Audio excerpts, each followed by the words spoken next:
is Tarik Talk.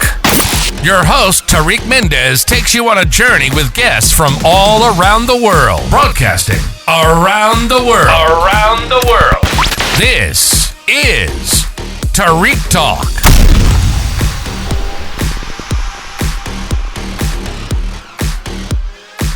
All right, guys. Today I'm here with, please help me out. Let's see if I get it right. Zeljka? Yes. Awesome. And I'm at booth 49. Would you mind telling us a little bit about your art? I'm inspired by architecture and geometry because I studied architecture first, nice. and then I studied fine arts. So it was very important to me to get this knowledge about geometry, and it helps me to even find some to express emotions. Through it. I know it sounds almost so impossible, cool. Yeah. but it is, because you can always discover new ways of expressing. Wow. Yeah. That explains a lot. Looking at your work, all the everything's so symmetrical, asymmetrical. Yes. It's very nice. And can you tell us a little bit about your creative process? Like how do you come up with ideas for the paintings? I first make sketches, and then I decide about the size of the work.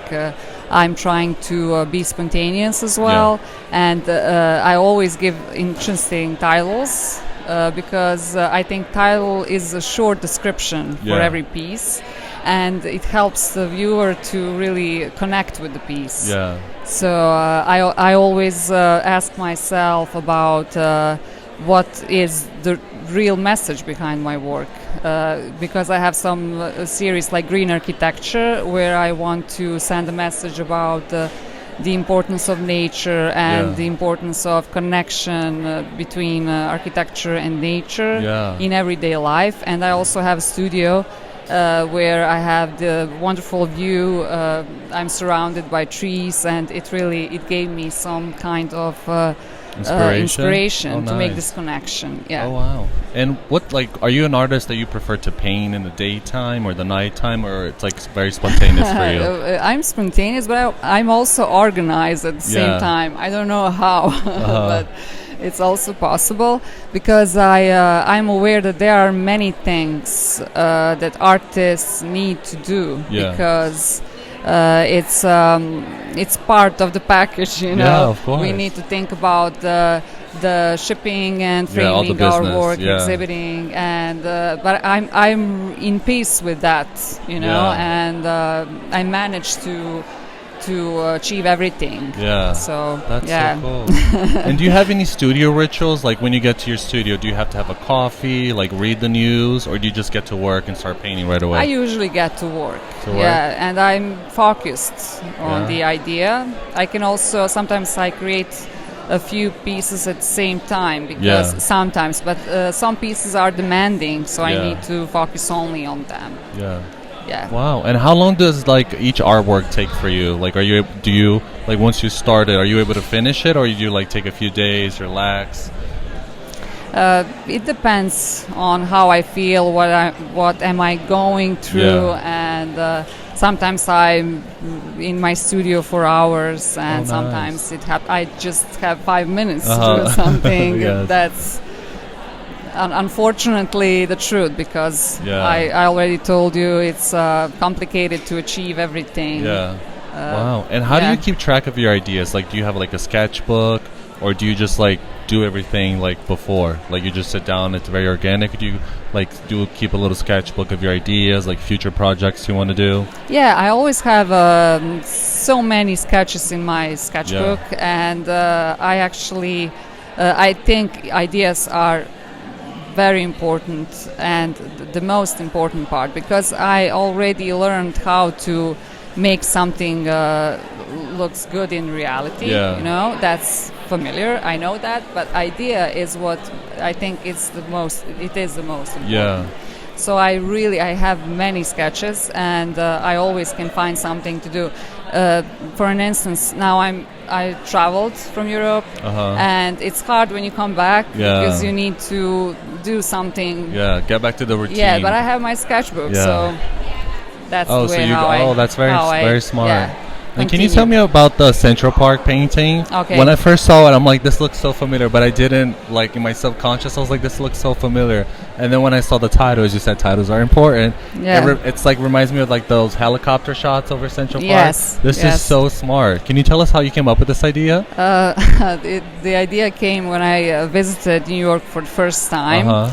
And I was impressed by Central Park, and it's also part of my green architecture series. I know it's urbanism at the same time, but I think it's important to make this connection. And Central Park is a great example how to keep park for years and to stay the same and to make people happy, because we know that builders sometimes like to take to the green areas and build.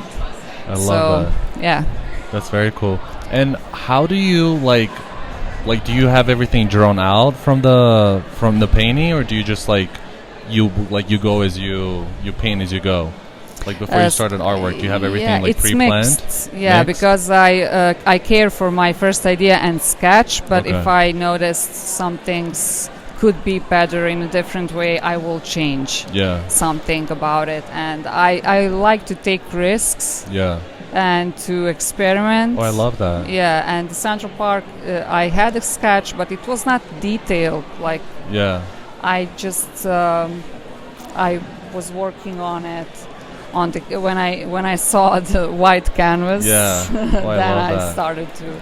But it's in proportion. That's important. It's really the proportion. It's perfectly symmetrical. Yeah, it's so interesting. I love how you even have the street, like the Broadway street. Yeah, it's so well thought of. I love this. Thank you. And do you have any projects coming up later this year or early next year? I still don't know, to be honest. I'm planning to exhibit in Austria, in Europe. Congrats. And I'm still working on my green architecture series. Okay. Also, when I have some ideas for my frame series, I'm able to go there and to change something. But I'm not obsessed with the constant. I'm not obsessed by doing the only one series. Yeah, of course. I think it's. Artists are free to do whatever they are inspired to do. Love that. And I see your architecture background has inspired your art. Yeah. Does your art inspire your architecture? Like your sketches and ideas? That's a great question. Yeah. Yes, I think it's mutually beneficial. Because I also in my home I apply that knowledge, and I also. Whenever I have a chance to help someone, I would, because I have this visual experience. As an architect, it's hard to discover things about color. Painters are able to experiment with color and to get some to realize how things are changing in terms of some colors are different in different contexts. But an architect is more in planning the space and what it's totally different story. So I think it's a great experience to be a painter. And I read somewhere Le Corbusier, architect, he said it's important to do paintings to become an architect. Oh, I love that. That was his so cool. first idea, and I believe it's true. Yeah. Oh, wow. Well, thank you so much for being on the podcast. It's been a pleasure. I can't wait to check out your work on your Instagram. Thank you. And it was a pleasure. Please check her out. She's in booth 49, and she'll be here the whole day, correct? Yes. Yeah? All right, guys. Thank you so much. It was a pleasure meeting you once again. Thank you for listening to Tarik Talk. Follow Tarik Talk on all social media channels, and check out the video interviews online.